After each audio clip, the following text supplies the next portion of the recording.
أنا حاسة بالذنب من الكلام اللي قلته لنورة آخر مرة. أنا حاسة بيكي، بس الصراحة دي أحسن حاجة أنت عملتيها. أنت واجهتيها بحقيقتها. نورة بتاعة مصلحتها، كانت لازقالي زمان عشان البنات هنا كانت كلها بتحبني. أول ما جت ريم بعدي هي لزقت لها، وأما أنت جيتي بعدنا هي لزقتلك. انت نسيتي اللي عملته مع تمارا ولا ايه؟ واللي عملته معايا أما ما رضيتش تساعدني في موضوع التمثيل. طب هي لو بتاعة مصلحتها هتساعدني في مشكلتي ليه؟ عشان تاخد اللقطة. وبعدين هي ما ساعدتكيش، هي كانت عايزة تبقى مشهورة وتعمل عرض مسرحي وتبقى المخرجة فيه، والدليل على إنها بتسعى للشهرة اللي بيحصل الأيام دي.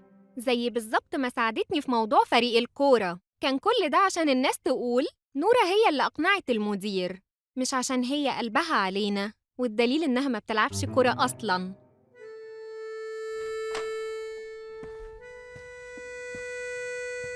صباح الخير. جميلة، وحشتيني.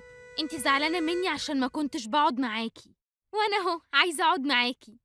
هو أنا بمزاجك يا نورة تكلميني في الوقت اللي انت عايزاه بس؟ انا اسفة، صدقيني كان غصب عني، واكيد اما احكيلك هتعذريني. طب عايزة احكيلك على حاجة ضروري قوي حصلت لي النهاردة. يارا طلعت هي اللي بتاخد مني الكاس في الحلم. بعدين نتكلم يا نورة.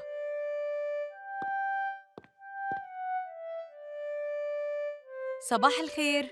صباح الخير يا ميس رضوى.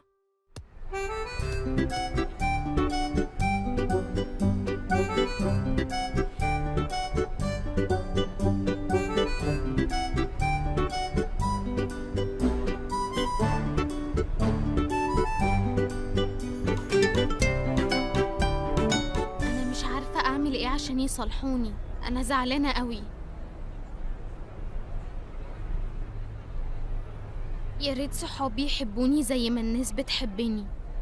أنا هطلع لايف. أهلاً بيكم. في حكاية جديدة جاتلي على هاشتاج دوي يا نورة، وحبيت أشارككم بيها. حكاية عايدة ومريم، بنتين من سوهاج، ابتدوا مشروعهم بنفسهم ومن غير مساعدة أي حد. ما كانش معاهم غير فلوس قليلة جداً جداً. كان كل الناس بتقول عليهم موهوبين في الحلويات، لحد ما قرروا يدخلوا المطبخ ويبيعوا أول كيكة يعملوها.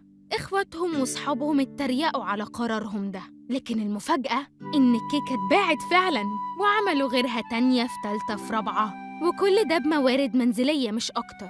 بدأ التشجيع يجي من كل اللي كانوا بيتريقوا عليهم. مشروعهم كبر، وبعد ما كان معتمد على جيرانهم ومعارفهم بس، عملوا صفحة على الفيسبوك، والطلبات ابتدت تكبر أكتر وأكتر. أعياد ميلاد وخطوبات وأفراح، أي حد في سوهاج لو عنده مناسبة من دول الكيكة بتبقى من عند مريم وعايدة. لحد ما المشروع كبر وهيفتحوا محل قريب قوي في سوهاج. ممكن فكرة صغيرة قد كده تكبر قدام عينك يوم بعد يوم طول ما انت بتسعى لها. والأحلى من ده إن كل اللي بيتريقوا عليهم عملوا زيهم في الآخر. هستنى كل قصصكم على هاشتاج دوي يا نورة.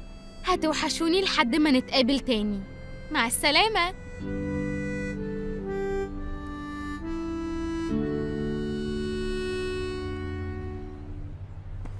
كده بابا ناويلي على نية، وهياخد تليفوني قريب قوي. أنا لازم أرجع الفلوس دي. ايه يا نور، انت اتجننت وبتكلم نفسك؟ بص يا علي، بصراحة أنا لازم أرجع الفلوس. ترجع الفلوس؟ اللي بيرجع في كلامه بيبقى عيل يا نور. أنا مش عيل يا علي. انا عملتك كراجل وانت مصر تصغر نفسك. قلت لك أنا راجل، بس مش هينفع إن أنا أخد الفلوس. الراجل اللي خدنا منه الفلوس ما عندوش تفاهم. لو عارف انك عايز ترجع في كلامك هتقع في مشكلة كبيرة محدش هيعرف يخرجك منها.